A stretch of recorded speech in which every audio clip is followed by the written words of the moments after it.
Halo, maayong buntag sa ato ang tanan, maayong buntag sa tanang mga nagakurog na karon sa kalagot sa ato ang gobyerno.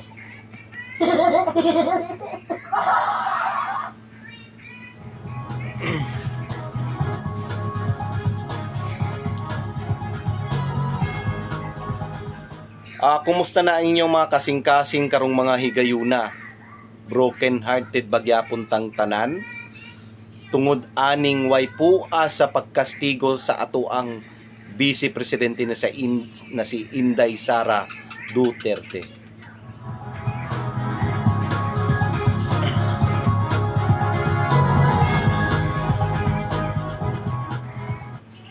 Anyway, duha na ka impeachment complaint ang ilang gihain bato kay VP Sara ug kini gi-endorso sa Kongreso ni Representative Franz Castro ilawom sa partidong Makabayan Black.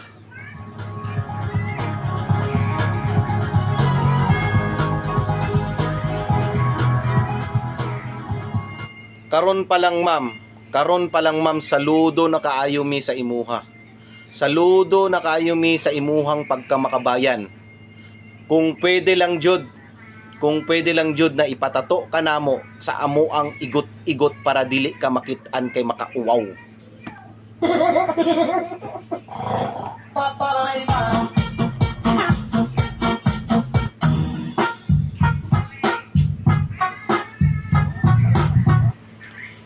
Part ka na sa pinaka-prestihiyosong history sa politika sa Pilipinas.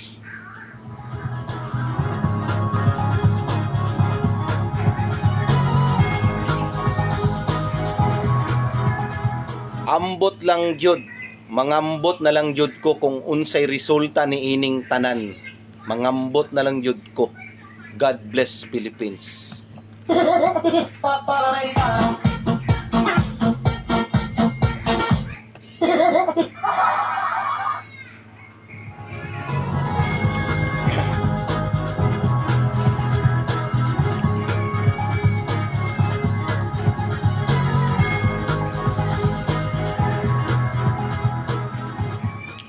Anyways, dili man lang ang dagan sa politika sa Pilipinas ang atuang ginalantaw sa pagkakaron.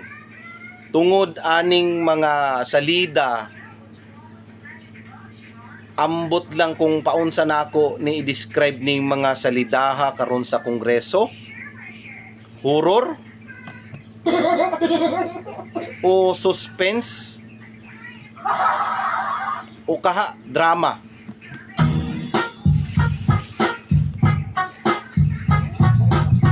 Kay manimbawot man jud ang imuhang balahibo, dili tungod sa kahadlok kundi tungod sa kalagot.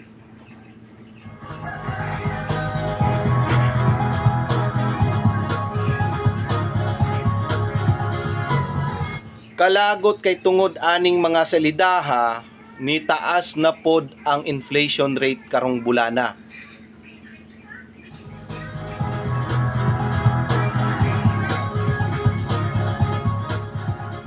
Gikan sa 2.3% na inflation rate tung bulan sa Oktubre, karon misaka na kini sa 2.5% base ka na sa tala sa Philippine Statistics Authority o PSA.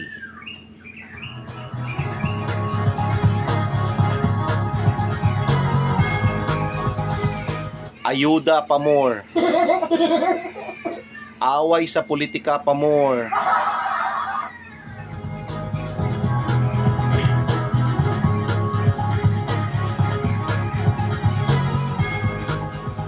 Sige padayon ramo sa inyong away diha kay kami dire base mo abot ang adlaw, asin na lang ang kaya namong paliton sa palengke.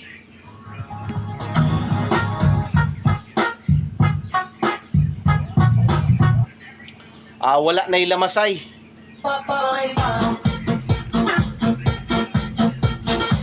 Kay pati mga lamas sa palengke o gulay halos ubuhon man ka sa presyo karon niini bisan asa na merkado karong panahona.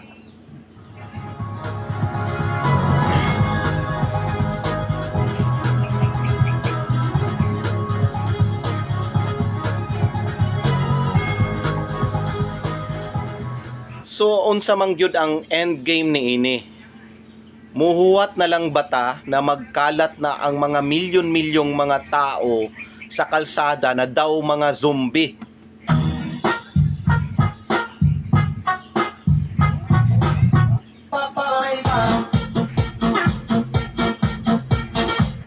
O pamaakon mo diha sa Kongreso.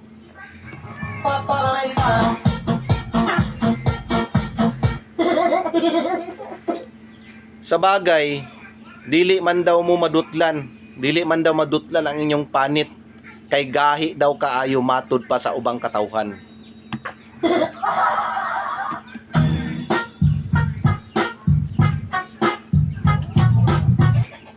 Maunang wa jud mo'y kahadlok sa bisan unsa pang rally na buhaton sa atong mga katawhan.